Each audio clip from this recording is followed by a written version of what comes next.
जय शिवराय. मी दिव्या. आज मावळ तालुक्यात बेडसे गावातील बेडसे लेणी बघायला जात आहे. पुणे मुंबई महामार्गावरील खामशेतहून पवना धरणाकडे जाताना हे गाव लागते. सुमारे 150 मीटर लांबीच्या दगडात लेण्यांचा गट खोदला गेला आहे. येथे एक चैत्यगृह, काही विहीर, खोदीव स्तूप आणि पाण्याचे कुंडे आहेत.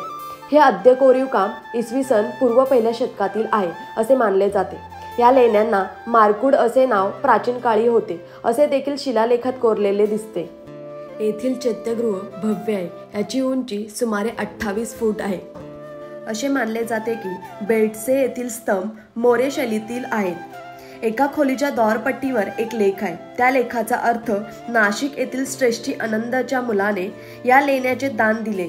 या लेखात आजच्या नाशिक शहराचा प्राचीन उल्लेख मिळतो. या लेण्याच्या बाहेर पाण्याचे कुंडे आहेत. यातील एका कुंडावर दिलेल्या दानाचा लेख